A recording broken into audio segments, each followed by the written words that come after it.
Ready করুন। হ্যাঁ sir, যেটা বলছিলাম যে 4 জন রোগী, 7 জন আত্মঘাতের সিদ্ধান্ত নিয়েছিল, করেছে তারা বিষপান, তার মধ্যে 4 জনের অবস্থা খারাপ হতে তাদেরকে চিকিৎসা দেওয়া হয়। আসলে তারা এরকম একটা সিদ্ধান্তে এই মুহূর্তে এসে কেন গিয়েছে বলে আপনার জায়গা থেকে আপনি মনে করেন? ধন্যবাদ বৈশাখী টিভিকে। আসলে জাতীয় চক্ষু বিজ্ঞান ইনস্টিটিউটে জুলাই আগস্ট বিপ্লবের পর থেকেই আমরা নিয়মিত সেবা প্রদান করে আসতেছি। আমাদের ওখানে যারা আন্দোলনে আহত যারা ছিলেন তাদের একটা গবেষণা আমরা করেছিলাম।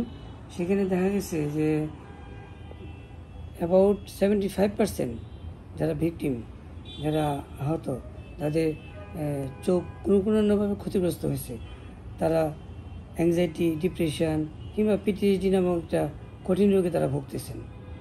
তো এই গবেষণাটা আমরা কয়েক দফায় করেছি এবং আমাদের জাতীয় মানসিক স্বাস্থ্য ইনস্টিটিউট থেকে তরফ থেকে আমরা বেশ কয়েকবার আমরা ওখানে গিয়ে চিকিৎসা দিয়ে আসছি এবং আমরা কাউন্সিলিংও করেছি।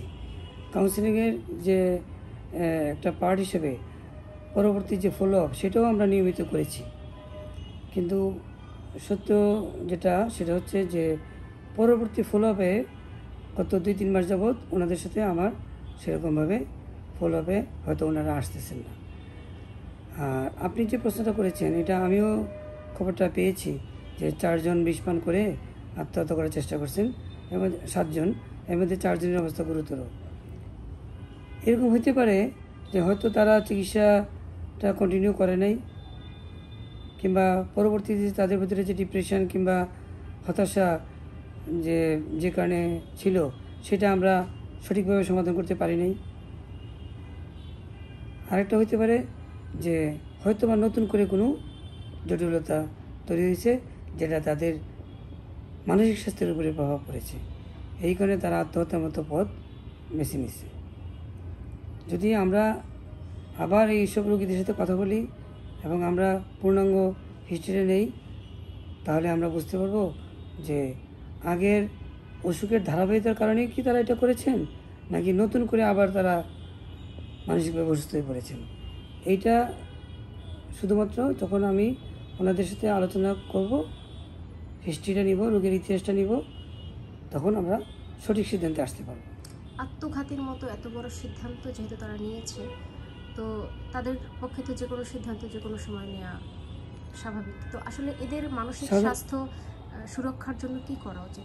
সাধারণত যারা অতিরিক্ত মাত্রায় ডিপ্রেশনে ভোগেন, যারা অ্যাংজাইটিতে ভোগেন, কিংবা যারা আঘাতজনিত যারা সমস্যায় ভোগেন, যেমন এটাকে আমরা বলি পোস্ট ট্রমাটিক স্ট্রেস ডিসঅর্ডার, তাদের ভিতরে আত্মহত্যার প্রবণতা বেশ উচ্চ, বেশ হাই।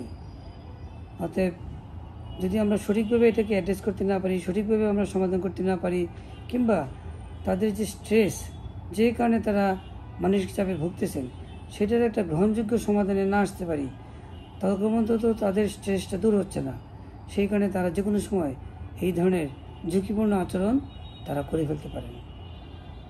অতএব আমাদের উদ্দেশ্য হবে মনোরোগ বিশেষজ্ঞ হিসেবে তাদের সঠিকভাবে অ্যাড্রেস করা, চিকিৎসা করা এবং একটা গ্রহণযোগ্য সমাধানে আসা।